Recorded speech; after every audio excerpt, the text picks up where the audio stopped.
दोस्तों cell the unit of life के second lecture में आपका स्वागत है। यदि आपने इसका पहला पार्ट नहीं देखा तो प्लीज़ आप वो देख लीजिए, देन उसके बाद यहाँ से कंटिन्यू कीजिए। चलिए देख लेते हैं प्रोक्रियोटिक सेल्स। प्रोक्रियोटिक सेल्स में bacteria, blue green algae, mycoplasma and PPLO आ जाएंगे। जो प्रोक्रियोटिक सेल्स हैं वो स्मॉलर होते हैं and multiply more rapidly than eukaryotes. Eukaryote से जल्दी ये मल्टीप्लाई हो जाते हैं, बहुत ही जल्दी रैपिडली मल्टीप्लाई हो जाते हैं। और ये वेरी करते हैं शेप, साइज और फंक्शन में। जैसे कि शेप में अगर हम लोग देख लें तो ये बैसिलस, कॉकस, विब्रियो और स्पाइरलम शेप के हो सकते हैं। साइज में भी वेरी करते हैं और फंक्शन में भी वेरी करते हैं। जो ऑर्गेनाइजेशन होता है प्रोक्रियोट्स का, organisation of prokaryotes is fundamentally similar. वो करीब करीब सिमिलर ही होता है ना, फंडामेंटली सिमिलर होता है। अब कुछ इंपॉर्टेंट पॉइंट्स देख लेते हैं प्रोक्रियोट्स के। तो इनमें सेल वॉल प्रेजेंट होता है, सेल मेम्ब्रेन भी प्रेजेंट होता है। ठीक है, सेल मेम्ब्रेन सिर्फ माइकोप्लाज्मा में प्रेजेंट नहीं होता है, बाकी सब में प्रेजेंट होता है। इसका जो न्यूक्लियस है उसमें नो वेल डिफाइंड न्यूक्लियस होता है। इसमें न्यूक्लियस में वेल डिफाइंड नहीं होता है और बेसिकली न्यूक्लियर इन्वेलप भी इसमें एब्सेंट होता है। और इसका जो जीनोम है वो नेकेड होता है, क्योंकि ऑब्वियसली जो न्यूक्लियर इन्वेलप है वो नहीं है इसमें। एंड इसमें एक प्लाज्मिड डीएनए भी प्रेजेंट होता है। क्या होता है प्लाज्मिड डीएनए, वो भी हम लोग देखेंगे। जो क्लासिफिकेशन ऑफ बैक्टीरिया है on the basis of cell envelope and staining के टाइप में हमने किया है ना। याद रखिएगा ये जो क्लासिफिकेशन है ग्राम पॉजिटिव और ग्राम नेगेटिव का, क्या चीज़ बोला मैंने, gram positive and gram negative का जो क्लासिफिकेशन है ये सेल इन्वेलप और स्टेनिंग के बेसिस पे किया गया है। जो स्टेन ले लेगा, स्टेन अप कर देगा, वो ग्राम पॉजिटिव बैक्टीरिया कहलाएगा और जो नहीं करेगा वो ग्राम नेगेटिव बैक्टीरिया कहलाएगा। ये हमारा प्रोक्रियोटिक सेल का एक टिपिकल डायग्राम है। आइए इस डायग्राम को अच्छे से समझ लेते हैं। इसमें सबसे पहले हमने यहाँ पे जीनोमिक डीएनए देखा है, इसको न्यूक्लियर भी बोलते हैं। जैसा कि हमने देखा ये नेकेड होता है, ये सर्कुलर होता है और इसमें सिंगल क्रोमोसोम होता है। जो प्लाज्मा सेल मेम्ब्रेन, जो प्रोक्रियोटिक सेल मेम्ब्रेन का इनफोल्डिंग्स है उसको हम लोग मीजोसोम बोलते हैं। मीजोसोम के बारे में भी डिटेल में पढ़ना बहुत जरूरी है क्योंकि ये बहुत इंपॉर्टेंट स्ट्रक्चर है, तो उसके बारे में हम लोग डिटेल में देखेंगे। राइबोसोम जो प्रोक्रियोट्स का होता है वो 70s राइबोसोम होता है, इसमें साइटोप्लाज्म होता है। और प्रोक्रियोट्स में इंक्लूजन बॉडीज होते हैं। इंक्लूजन बॉडी यूनिक फीचर होता है प्रोक्रियोट्स का। ठीक है, जैसा कि हमने देखा कि प्लाज्मिड डीएनए होता है प्रोक्रियोट में।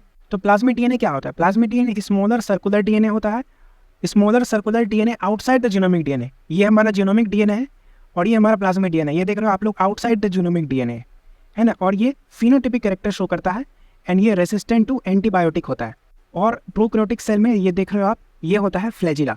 फ्लैजिला मोटालिटी के लिए रिस्पॉन्सिबल है। अगर जो प्रोक्रियोटिक सेल है वो मोटाइल है, इसका मतलब उसमें फ्लैजिला होगा। यदि नॉन मोटाइल है तो फ्लैजिला नहीं होगा। फ्लैजिला के 3 पार्ट्स होते हैं। फिलामेंट जो सबसे लॉन्गेस्ट पार्ट होता है, then hook, then basal body.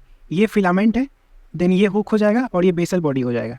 ठीक है, और देख सकते हो फिलामेंट पूरा लॉन्गेस्ट पार्ट है।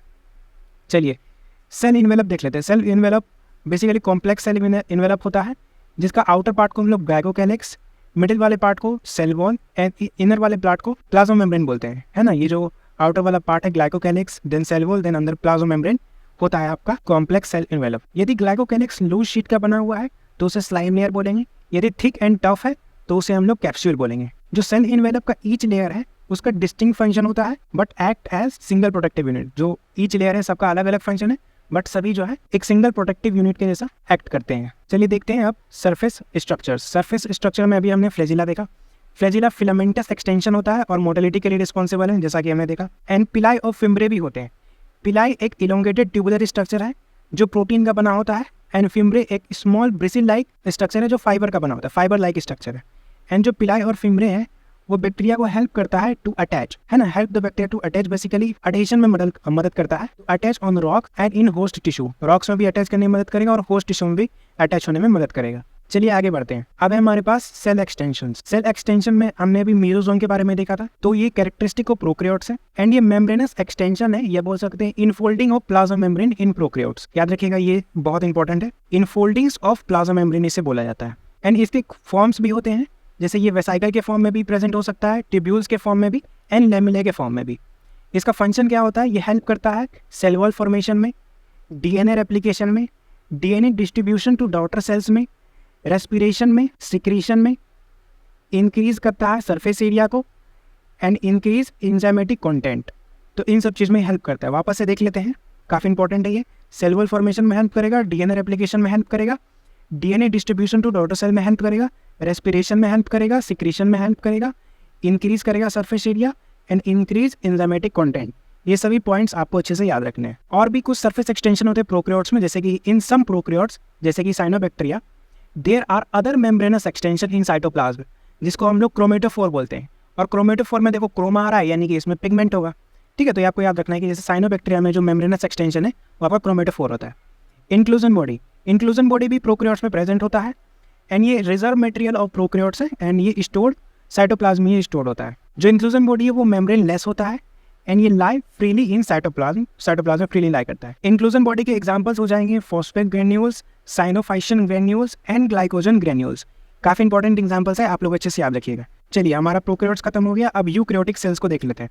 यूकैरियोटिक सेल्स में Protista, fungi, plants and animals आ जाएंगे और इसमें जो है वो एक्सटेंसिव कंपार्टमेंटलाइजेशन होता है, ठीक है ना। कंपार्टमेंटलाइजेशन ऑफ साइटोप्लाज्म इसमें प्रेजेंट होता है, यानी कि कंपार्टमेंट्स बने होंगे, जितने भी ऑर्गेनेल्स होंगे वो अलग अलग कंपार्टमेंट में प्रेजेंट होंगे, ठीक है। और इसका रीजन भी यहाँ से आपका असर्शन रीजन वाला जो क्वेश्चन है वो आ सकता है, तो इसको आप लोग अच्छे से ध्यान रखिएगा क्योंकि असर्शन रीजन वाले क्वेश्चन इससे बनाए जा सकते हैं। कैसे बनेंगे? असर्शन में आपका आ जाएगा कि यूकैरियोटिक सेल में एक्सटेंसिव कंपार्टमेंटलाइजेशन होता है ऑफ साइटोप्लाज्म, जिसका रीजन हो जाएगा क्योंकि presence of membrane bound organelles, ठीक है। चलिए, अब कुछ इंपॉर्टेंट पॉइंट्स यूकैरियोटिक सेल्स का देख लेते हैं। वेल डिफाइंड न्यूक्लियस होता है इसमें, न्यूक्लियर इन्वेलप इसमें प्रेजेंट होगा, प्रोकैरियोट में एब्सेंट होता है। इसमें complex locomotory and cytoskeletal structure present होता है and all eukaryotic cell are not identical. जितने भी यूकैरियोटिक सेल है वो सभी आइडेंटिकल नहीं होते। ये एक टिपिकल यूकैरियोटिक सेल्स का हमारा डायग्राम है, जिसमें आप लोग देख सकते हो रफ एंडोप्लाज्मिक रेटिकुलम, जिसमें राइबोसोम प्रेजेंट होता है, स्मूथ SER, राइबोसोम एब्सेंट होता है, lysosome, centriole, Golgi apparatus, cytoplasm, mitochondria, cell membrane and nucleus, ठीक है। इस सब के बारे में भी हम लोग डिटेल में देखेंगे। चलिए आगे बढ़ते हैं। आगे हमारा सेल मेम्ब्रेन जो है वो लिपिड और प्रोटीन से बना होता है, लेकिन फ्यू कोलेस्ट्रॉल भी इसमें प्रेजेंट होते हैं। जो लिपिड है इसमें मेनली फोस्फोलिपिड प्रेजेंट होता है एंड फोस्फोलिपिड का बाइलेयर देखने को मिलता है, जिसका जो आउटर पार्ट है वो पोलर होता है, polar head, outer part basically head होगा और इनर पार्ट टेल होगा। और जो हेड है वो पोलर होगा एंड टेल नॉन पोलर होगा। पोलर मतलब कि हाइड्रोफिलिक, यानी कि इसे पानी पसंद है। जो हेड बाहर होगा और टेल अंदर होगा, ठीक है ना। तो हेड पोलर हुआ, टेल नॉन पोलर हुआ, और हेड हाइड्रोफिलिक हुआ, टेल हाइड्रोफोबिक हुआ। हाइड्रोफोबिक यानी जिसे पानी पसंद नहीं है। अब देखिए, बायोकेमिकल इन्वेस्टिगेशन हुआ जिससे हमारे पास कुछ निष्कर्ष निकले कि सेल मेम्ब्रेन ऑल्सो है प्रोटीन एंड कार्बोहाइड्रेट। ये हमें बायोकेमिकल इन्वेस्टिगेशन से पता चला। सेल मेम्ब्रेन ऑल्सो है protein and carbohydrate and ratio of protein and lipid vary in different cell. अलग अलग सेल्स में ये वेरी करेंगे। जैसे RBC के मेम्ब्रेन में काफ़ी इंपॉर्टेंट है ये, 52% प्रोटीन होता है एंड 40% लिपिड होता है, ठीक है ना। RBC के मेम्ब्रेन में 52% प्रोटीन एंड 40% लिपिड होगा। अब चलिए फ्लूइड मोज़ाइक मॉडल को देख लेते हैं। Fluid mosaic model Singer and Nicolson ने दिया था 1972 में एंड ये quasi fluid nature of lipid को बताता है, जो कि लेटरल मूवमेंट को सपोर्ट करेगा एंड इसी को मेजर किया जाता है एज अ फ्लूइडिटी। फ्लूइडिटी के कुछ फंक्शंस देख लेते हैं। इसका फंक्शन है सेल ग्रोथ करवाएगा, secretion, endocytosis and cell division करवाएगा, और ये इंटरसेलुलर जंक्शन का भी फॉर्मेशन करवाता है। एंड सबसे इंपॉर्टेंट जो इसका फंक्शन है वो है transport of molecule across membrane, यानी जो मॉलिक्यूल है उसको मेम्ब्रेन के अक्रॉस ट्रांसपोर्ट कराना इसका सबसे इंपॉर्टेंट फंक्शन है। अब जो हमारे पास प्लाज्मा मेम्ब्रेन है, प्लाज्मा मेम्ब्रेन सेलेक्टिवली परमेबल होता है, इसी वजह से ये passive transport, osmosis, diffusion and active transport करने के लिए कैपेबल है। पैसिव ट्रांसपोर्ट यानी कि जिसमें कोई एनर्जी रिक्वायर्ड नहीं है ट्रांसपोर्ट करने के लिए। ऑस्मोसिस यानी कि flow of water along the gradient, that means higher concentration to lower concentration.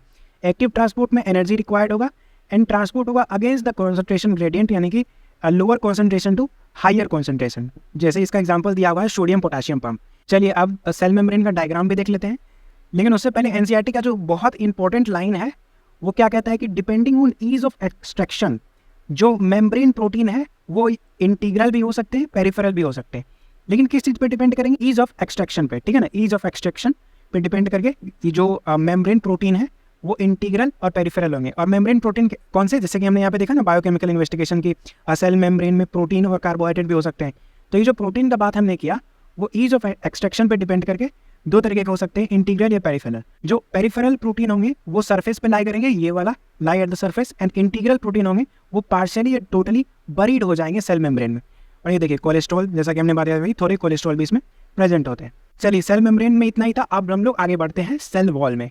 Cell wall fungi और प्लांट से बेसिकली पाया जाता है और ये नॉन लिविंग रिजिड स्ट्रक्चर है एंड ये क्या काम करेगा? Give shape to the cell, shape provide करेगा, provide structural and mechanical support, prevent cell from bursting and collapsing, protect from damage and infection, provide cell to cell interaction. Cell to cell interaction में भी ये cell wall ही provide करता है।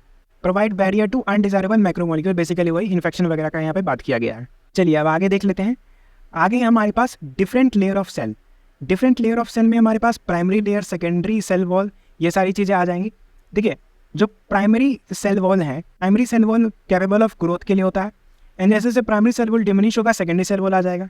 Plasmodesmata, plasmodesmata जो है वो सेल वॉल और मिडिल लैमेला को ट्रांसवर्स करके बना हुआ है। देखिए ये हमारे पास प्राइमरी सेल वॉल है, उसके नीचे सेकेंडरी सेल वॉल है, देन ये आपका सेल मेम्ब्रेन है, ठीक है ना। ये जो येलो वाला देख रहे हैं आप, ये मिडिल लैमेला है। तो जो प्लाज्मोडेस्मेटा है वो जितने भी हमारे पास सेल वॉल है और सेल मेम्ब्रेन है और मिडिल लैमेला सबको ट्रांसवर्स कर देता है। तो यही चीज़ लिखा हुआ है कि जो प्लाज्मोडेस्मेटा है वो सेल वॉल मिडिल लैमेला को ट्रांसवर्स कर देता है। और क्या काम करता है, कनेक्ट करता है साइटोप्लाज्म ऑफ एडजेसेंट सेल। ये साइटोप्लाज्म हो गया, ये साइटोप्लाज्म हो गया, देखिए दोनों के साइटोप्लाज्म को ये कनेक्ट कर देगा आपका प्लाज्मोडेस्मेटा। मिडिल लैमेला क्या होता है, मिडिल लैमेला जो है वो कैल्शियम पेक्टिड से बना होता है। मिडिल लैमेला कैल्शियम पेक्टिड से बना होता है और ये काम करता है होल्ड द एडजेसेंट सेल। जो ये सेल और ये दूसरा सेल हो गया उसको होल्ड या ग्लू करने का काम करता है, ठीक है। प्लांट सेल और एनिमल सेल में एक बेसिक डिफरेंस जो एनसीईआरटी के अकॉर्डिंग है वो देखिए, प्लांट सेल में सेल वॉल प्रेजेंट होगा, एनिमल सेल में नहीं होगा। जो प्लास्टिड है वो प्लांट सेल में प्रेजेंट होगा, एनिमल सेल में नहीं होगा। सिमिलरली जो सेंट्रल वैक्यूल है वो प्लांट सेल में होगा, एनिमल सेल में नहीं होगा। एंड सेंट्रियोल्स ये प्लांट सेल में नहीं होगा बट एनिमल सेल में होगा। तो ये काफ़ी इंपॉर्टेंट है, आप लोग इसे याद रखिएगा, ठीक है। अब एल्गी प्लांट और फंजाई के सेल वॉल के कॉम्पोजिशन को देख लेते हैं। एल्गी में cellulose, galactans, mannans and calcium carbonate present होता है, ठीक है ना। प्लांट्स के जो सेल वॉल है उसमें cellulose, hemicellulose, pectins and protein present होगा। जो फंजाई है उसमें काइटिन एंड पॉलीसेकेराइड प्रेजेंट होगा। फंजाई का तो आपको याद ही रहता है, काइटिन एंड पॉलीसेकेराइड।